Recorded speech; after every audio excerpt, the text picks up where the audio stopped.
Every company has a beginning. For us, it wasn't an office, and it wasn't a job site. It started with a home. While it wasn't the first home we built, we'll get to that a little bit later on, this home is the heart of the company. Today's episode of The Art of Custom closes out our journey of 20 homes for 20 years with a look at the homes that built the builder and the legacy it helped launch. Welcome to The Art of Custom. In today's episode, we take a look back on two homes that left an indelible mark on the Hibbs Home's legacy. The first home built by the company and the Hibbs Family Home. You'll get a peek behind the curtain of what shaped the company and hear about some of the lessons we've learned along the way. Enjoy.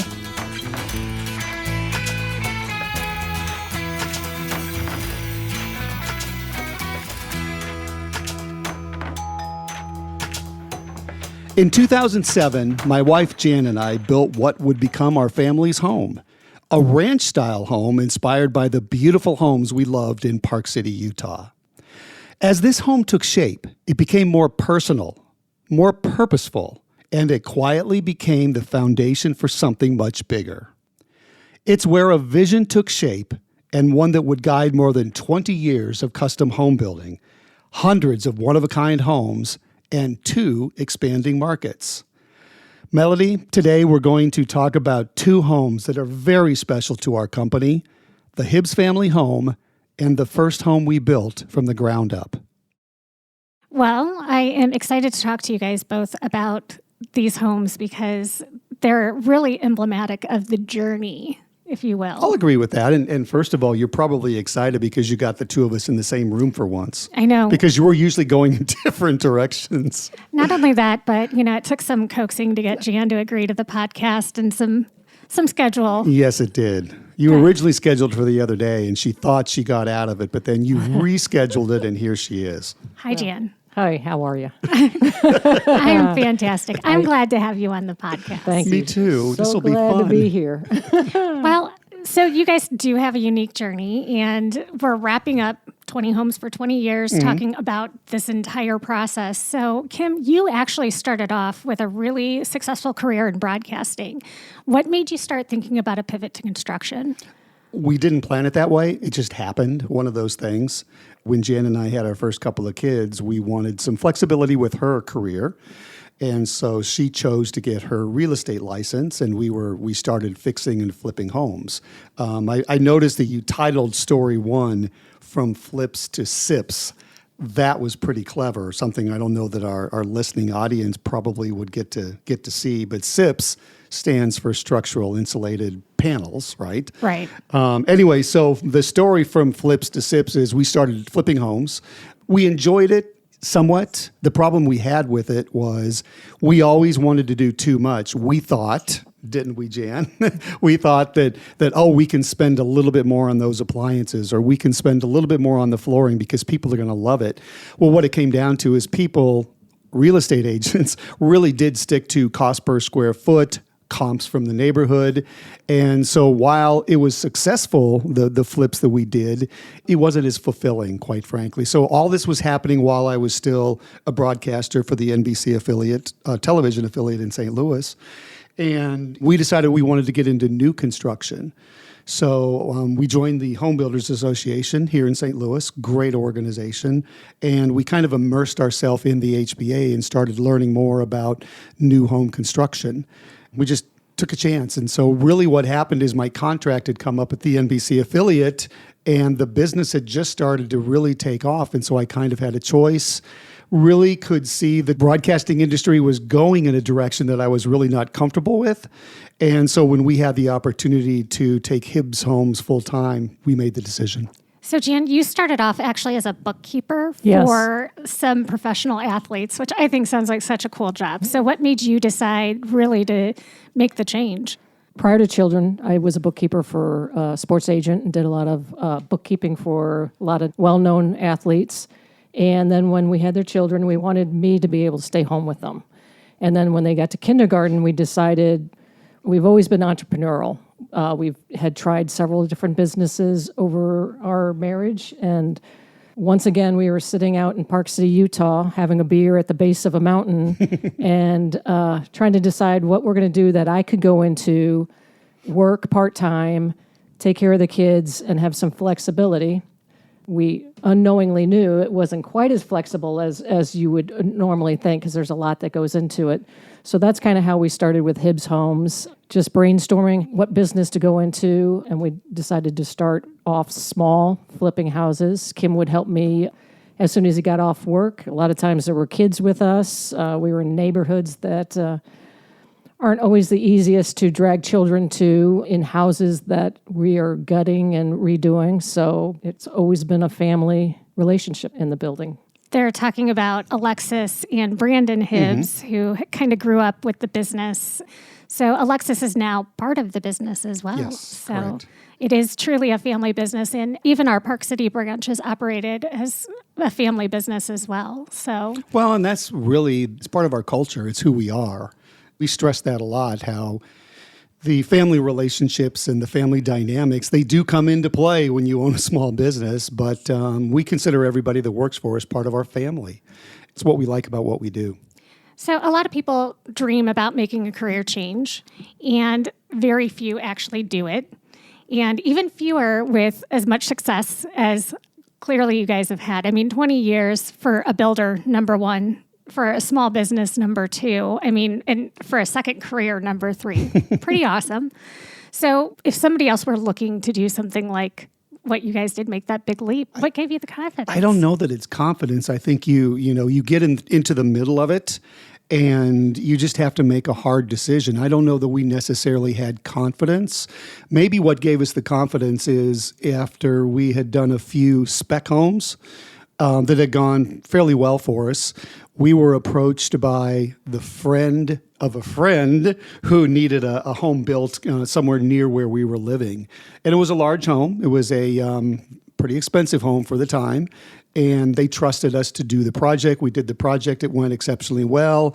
Then all of a sudden, they had a friend who approached us, and it kind of snowballed from there. So really, I don't know that. I think if we were looking for, maybe a trigger, that would have been it. But all that was happening at the same time my contract came up. So we had to make a decision to do this full time even before that. So I think it was just, you kind of follow your gut, if you will. But, you bring up those statistics about businesses that fail and businesses that have been around for 20 years. It's a very low percentage. And if you brought those up right now, back when Jan and I started the business, we might have second thought it, to be honest with you, because it's a daunting task to do what we did. And then opening up in a second market, we did have a leap of faith a number of times, and we just had to have faith that it would work out. Through this evolution, were there any moments that are projects that really stood out as learning experiences, either gave you this is the direction?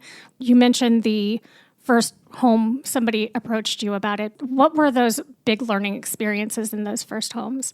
In every home we've ever built, there's been learning experiences, and that's why we enjoy what we're doing. Is every home's different. The first home we built was very different. We went in an area in Kirkwood, and it was a spec home. And what was the first learning experience is there was a whole foundation in the basement where we were getting, and house where we were getting ready to build. So we had to learn to deal with whatever's below ground, and we've had some very interesting things below the ground when we go to dig foundations throughout the 20 years. Cisterns, actual full foundations, all sorts of different things. So I think every home we've done has given us good challenges and tough challenges, but that's what we like about our business, is helping our clients overcome these challenges because it's their home and we're building their dream, and whatever we can do to facilitate that in as easy of a manner as we can is what we would like to do. I think we learned early on that we were good working with clients and helping them build their dream home. Now, I want to be clear, that doesn't mean that every single project has gone perfectly, because in the construction industry, it can't. And you don't always have the perfect client. You don't always have the perfect builder. But when you have a 90 or 95% track record in this industry, I think that's pretty good. And I think we realized how to deal with the clients. And then as we started growing our business and assembling the team, we always kept that, in the forefront of everything we were doing. taking care of clients. A lot of builders will not build custom homes. A lot of builders focus on spec homes because they do not want to deal with clients. We've always tried to put our team together so we can take care of the clients. And I think that's something that we learned early on that we're pretty good at it. So was there a moment that just was, you know, this is a sign that we are doing the right thing? It sounds like when you guys were asked to build that custom home and it went well and it started to snowball, that was maybe a moment. But what was that first project that you're just like, you know what, we made the right choice? I don't know. I mean, looking back, I don't know that there was that one aha moment. We just really kind of put our head down and kept moving forward project after project. One of the things, too, that I think timing really worked out for us as well, we started our business during that huge economic downturn. Remember when there was the housing market basically crashed back in 2007, 2008, 2009, didn't fully recover until 2012. Fortunately, we're kind of conservative by nature, so we really never hold a lot of land or possess land. That's never been in our portfolio or, quite frankly, our business model. And I think the timing worked in our favor because had we gotten wrapped up like everybody else, that big boom that was going on from the early 2000s up until the crash, I mean, people were doing some, pardon the language here, but pretty stupid stuff when it came to construction and building and buying. I don't think we would have gotten caught up in that. You never know. But I think that the timing worked out well, too, because even though there was that downturn for those 3 years, we still grew at a very small rate, still took on projects, and were able to kind of keep the doors open for sure. And as a matter of fact, we actually hired our first superintendent during that downturn. He had gotten let go by another builder. We were able to bring him on board, and that kind of launched us to the next level, which allowed us to take on even more projects. So I think that, the lesson learned was timing is everything, too. You just kind of have to trust your gut, number one. We're firm believers that things happen the way they're supposed to and the way they're supposed to work out. And so I think those are the two things that just kind of we followed and we trusted. So are there any values that you guys kind of amassed in those early days that are really at the DNA? I mean, I know that not holding land is very unique, actually, for builders. What are those other lessons that kind of shaped the company? I would say do the right thing. Yep, I was thinking the same thing. One of our, if not our core, it's our core value is do the right thing. That's part of the reason why we didn't stay in spec building and flips, because we wanted to do the right thing, and that didn't always equate to the best profit. Putting a dishwasher that's maybe $100 more than the cheap one in the house, but as it added up, it made the house the right type of house, but it wasn't necessarily the best thing to sell. So that's part of the reason we got into custom so quickly, luck, and just doing the right thing. And we try to uphold that. All of the people that work for us have the same feeling, same beliefs and values. Yeah, I was thinking the same thing. It really drives who we are. Whenever a tough decision has to be made, and a lot of times, I'll be communicating these decisions in emails and all, and it's very simple. We'll make that decision and we'll follow it up with because it's doing the right thing. Whenever I first joined you guys, this was 2009, shortly after you guys had started the company, and one of the things that you told me when I first joined is that your goal wasn't to be the biggest builder. It was to be the best builder in St. Louis. And I think that is a very different approach to growing a business than, say, another builder. I mean, or even any other company. So at what point did you decide to take on your first ground up home build? I think after we finished a project in the greater St. Louis area, a municipality called St. Anne, good project. We did well with it financially. But I think I mentioned earlier, it wasn't satisfying to us because we were not able to finish it the way we wanted to. And we were not able to kind of put our stamp of approval on the overall design of the house and the finishes of the house. So we actually had a friend who worked for an architectural firm, and we went and talked with her. And we just decided we wanted to wade into, if you will, slowly the spec home, ground up new construction, which we did. And she was very easy to work with. We designed a simple 1.5-story home, 3-bedroom, 2-bath, obviously nothing too elaborate to get our feet wet. The community of Kirkwood, well known in the St. Louis area, so we felt we had an opportunity there. Prime location as far as being close to all the major interstates, downtown St. Louis. We just decided, again, kind of following our faith a little bit, that we knew we could take on that project and complete it, which we did. And that led to another few more spec homes, 2 of them down in a very historic neighborhood within the city of St. Louis boundaries called the Shaw neighborhood. And we worked with the city of St. Louis, actually, and built the first 2 new homes in that community in more than 100 years. And what we liked about that project, it was ground up new construction, but we also had to pay respect to the architectural details of all the homes on the street, all the homes in the Shaw neighborhood. It was just such a fun project, the groundbreaking. We had the mayor there, we had city officials there, the alderman there. We built 2 beautiful homes along Russell and found wonderful buyers for those homes. And that kind of, between the Kirkwood project followed by that project, we started to really get our feet wet when it came to ground up new construction.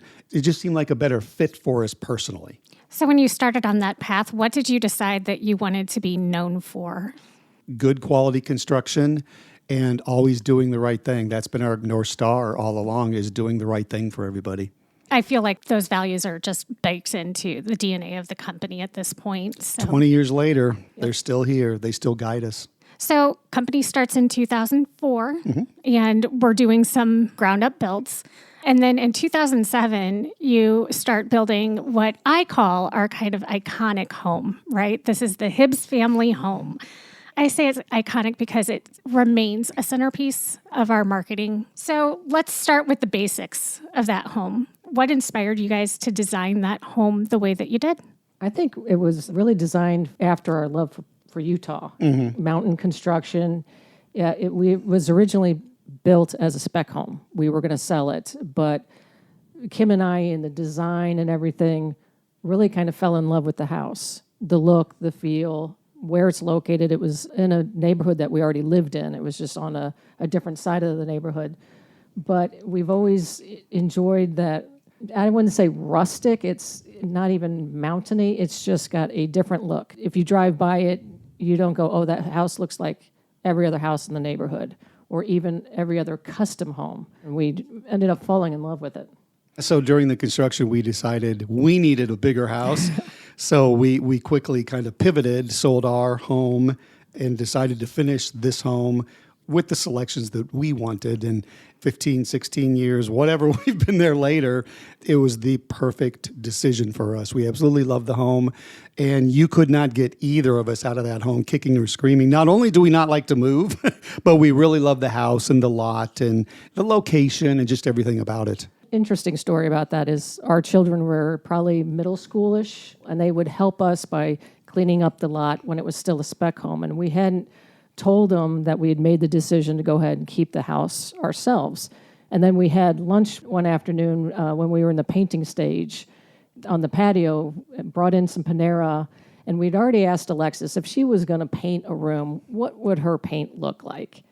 And then we ended up having that bedroom painted exactly how she wanted it. And we're just kind of like, well, let's walk through the house, see where everything is, in construction and stuff. And she kind of walked into the room that was going to be her room, and she's like, wow, this is exactly how I would paint it if I would paint it. And we're like, well, good, because that's now going to be your room. So it was kind of a fun story about that house and letting the kids know that it was going to be our home. So besides the paint color in Alexis's room, what were some of the must-have features that you guys, once you shifted to it being your home, what were those features? It's interesting because we just love the layout. And of course, that's something that we focused on during the design phase. But the primary suite is on one side, and we have 3 bedrooms on the other side. So that's very popular today. It wasn't before, but now it's very popular.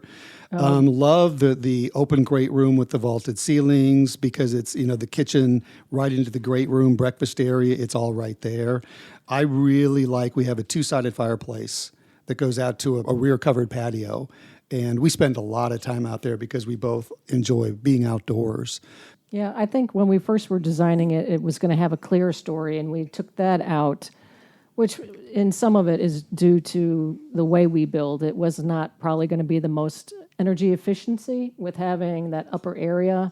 It would have created a really cool look, but heating and cooling and all was not probably the most efficient thing. So that was one of those things that we chose to get rid of, but that would have been a neat feature. What were the challenges of building it as a spec home that just really made you change your mind and say, you know what, this is our home? No challenges. We just, every time we would walk in there, one of us would make the comment, I just love this floor plan, or I just love this lot, or I love how this is finishing out. It simply came down to, we were building our dream home all along. We just didn't know it until we really talked ourselves into listening once again to ourselves. Were there any design or construction decisions that you guys made during the construction of this house that were new or experimental or? Nothing from a design perspective. Jan kind of touched on it a little bit, that I think the overall design, it has a Frank Lloyd Wright flair to it, but it also, with the hip roofs, is kind of unique for the St. Louis market. I think that the color scheme does lend itself to a little bit more rustic environment.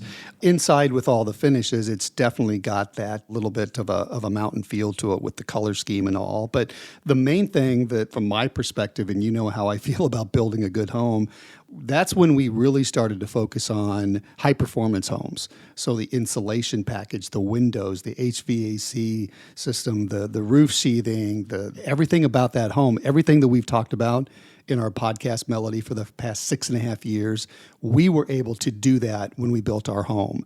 And we even have some solar panels on this particular house, and there's 4 months out of the year where we have no electric bills. We did not put a huge array on our roof line. We just did enough that the shoulder seasons. But then even during the rest of the calendar year, our electric bills just are not that expensive. So we were able to talk the talk and then walk the walk with this house. Are there any features that you would approach differently?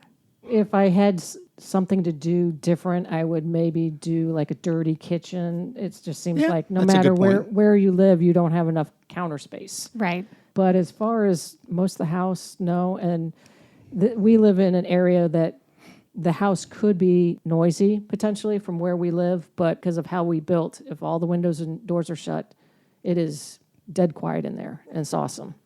Yeah, I agree. It would be nice to have a dirty kitchen. Is it a deal breaker? No, but it's something I think more and more people have started to do. The other thing is, we've lived in the house now 15, 16 years. Just some of the color selections. Back then, they were great, right? But now things change, trends and all. So we've been talking about at some point, we're going to redo the tile in our primary bathroom simply because those colors are not our favorites anymore. Mm-hmm. But I think that overall, it shows that we took the time to think about the design. We took a time to think about how one would live or should live in that house. And we're having a hard time answering your questions. Would we do anything differently? So you can take that as we probably wouldn't do anything differently, Melody. Yeah, although I don't know any of our clients that don't get to the end of the project and go, if I knew what I know now, I would have maybe done this, but it's slight, small tweaks. It's nothing major. In what way do you guys see this home as kind of a turning point for Hibbs Homes? Well, I think from the standpoint of just our high performance standard, we lived up to that. We're able to confidently talk to people about what a difference it makes. You've successfully used it in so much of our marketing, too, that I think it has a place in our history, right? Who we are and how we do things. It's a very comfortable home. And I like to think that the way we operate our business is very comfortable as well for those who work with us, for our clients and all. So it just seems to be a real good fit, a real good symbol for Hibbs Homes. So, and this home's been part of the company and your family's history for 20 years. So how does it feel to look back on it now through the lens of everything you've built since then? Proud. Yeah, I agree. If you had the opportunity to go back and talk to yourselves while you're standing there looking at the lot, pre-construction, what advice would you give to yourselves? Man, that's a hard question simply because we like everything about the house. If you take a larger look at the business in general, go back to the beginning of this podcast when you were talking about the statistics that show businesses should not succeed and construction businesses should not succeed, everything else. I think that if you had thrown those stats at us 20 years ago when we started this business, I might have said, you know what, Jan, I'm staying in the TV business because I know what that future looks like. But we are so far ahead of where we were back then. absolutely love what we do. I love this industry, growing the business, learning something every day. I would not have done anything different with the house or where we've taken Hibbs Homes. Yeah, I can't say that the journey has been easy, but I think you and I look at everything that even the challenges puts you in the position of where you should be today. And if we didn't have all the challenges we've had throughout the years, then you don't get where you are today. 2 markets we're building in, 20 some odd awesome employees, a lot that have come and gone that we've appreciated what they've given to the business. But I mean, I think we have a really solid core of people. But again, all your experiences always mold who you are and where you are today. So we wouldn't really change much.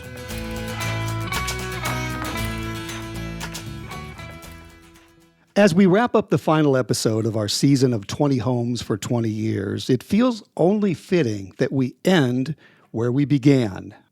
We hope this season you've not only discovered the stories behind these phenomenal homes, but also the heart behind each one.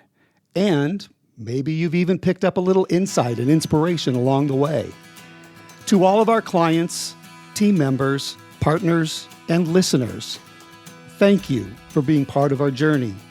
Here's to the next 20 homes and the next 20 years, and we will be back very soon with a new season, so please stick around.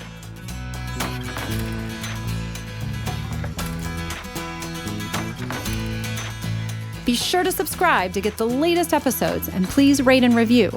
The Art of Custom is produced by Hug Monster Sound with original music by Adam Frickfordine.